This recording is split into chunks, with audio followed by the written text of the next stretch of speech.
When I first started YouTube, things were very, very different.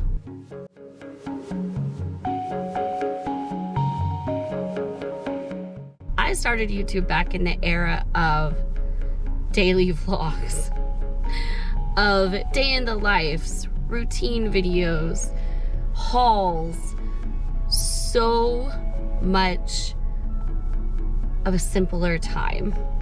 Over the last decade, things have changed on YouTube. The expectation has changed. What people watch on YouTube has changed. How people watch YouTube has changed. And in turn, it's changed YouTube as a whole. YouTube used to be a place you could upload videos you wanted to share for free. And then there became the idea of monetizing those videos, being able to put ads on them, make some money if people liked your video and watched it. The era of influencers started. And then streaming blew up.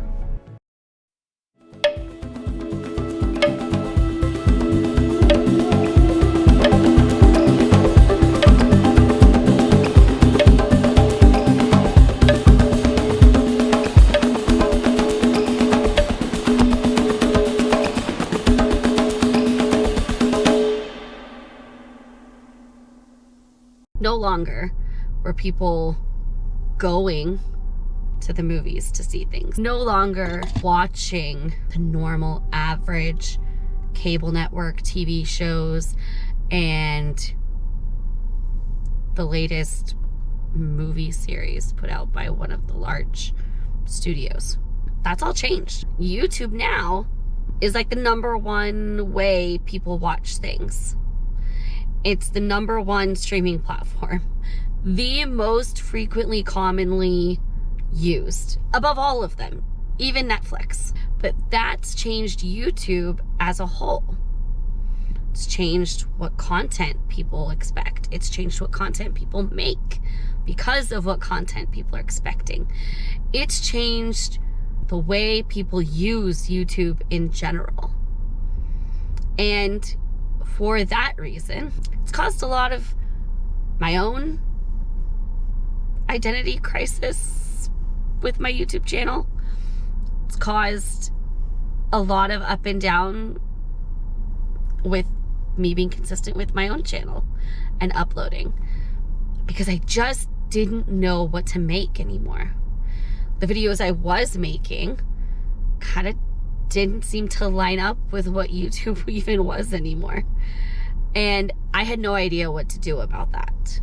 The more that I kind of waited trying to figure it out, the bigger that gap got between what ideas for content I had in my head and what YouTube really wanted. Some of these changes to YouTube has not just been because of interests changing.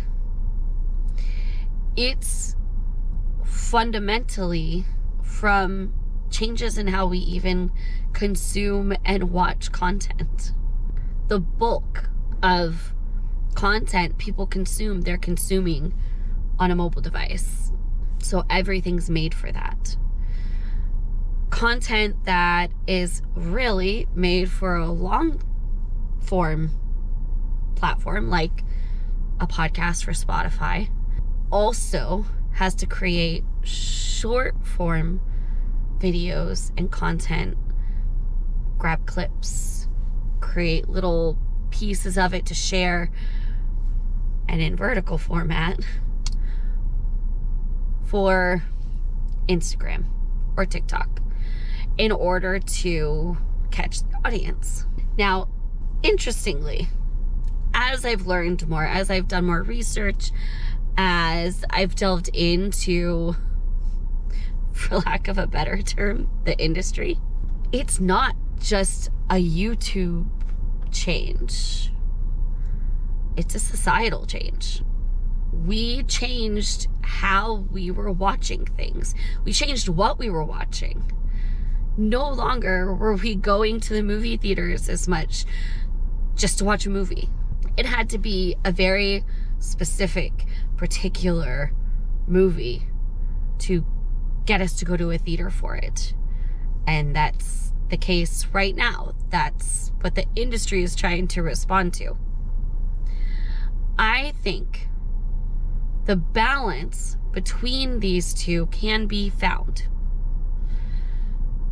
As somebody that has created content for a decade on YouTube and has released a documentary, hopes to continue to have the ability to create not just content, but also create more films. This is really important to me. This matters, and understanding it matters, but also knowing how to adapt to it. How do we find that sweet spot, and how do we adjust? Now, for me, my content has kind of always been a little bit niche. Very early on in my YouTube channel, I started sharing about having Turner syndrome, and that's a niche topic. It is not one that anybody and everybody is going to be searching for. It's not one that is going to make anybody and everybody click on it. It's just not that kind of a topic and niche. But it is and was what I'm very passionate about.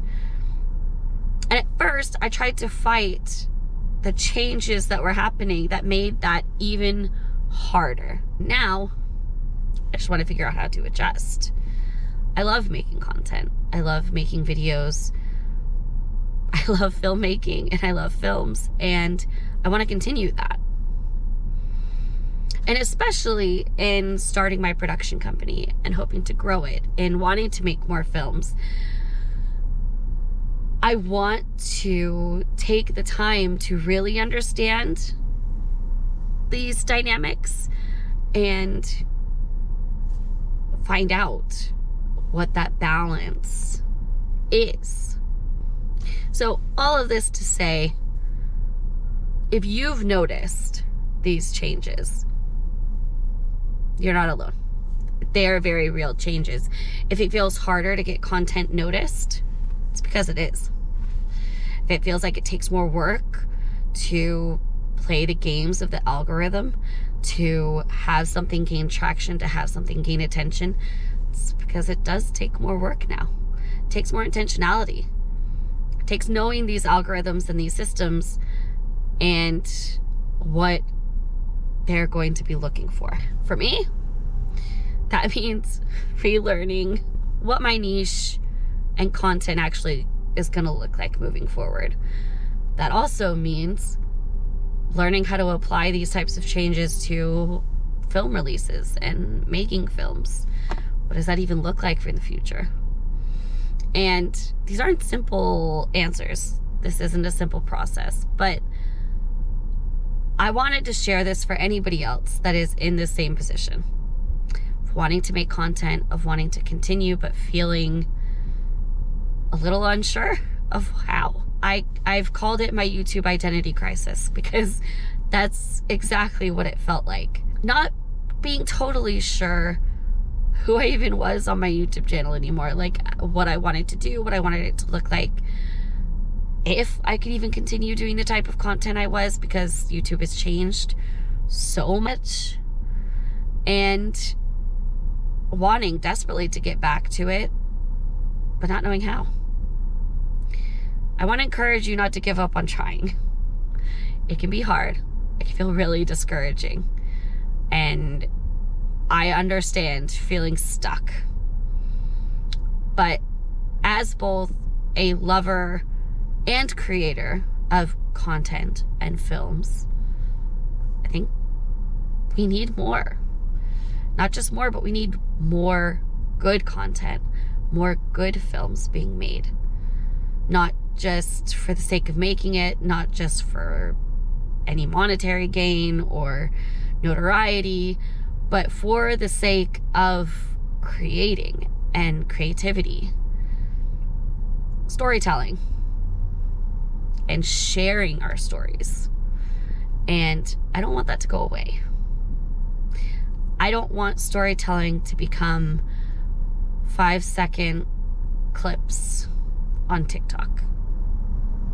As much as that might sound like I'm down talking TikTok,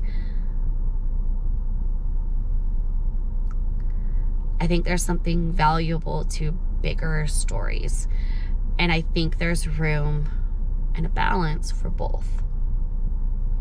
So, those are my thoughts. If you have thoughts, I would love to hear them down below.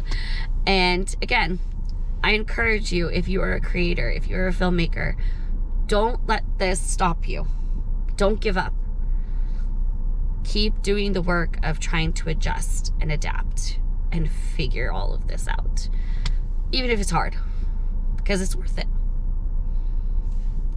Good luck.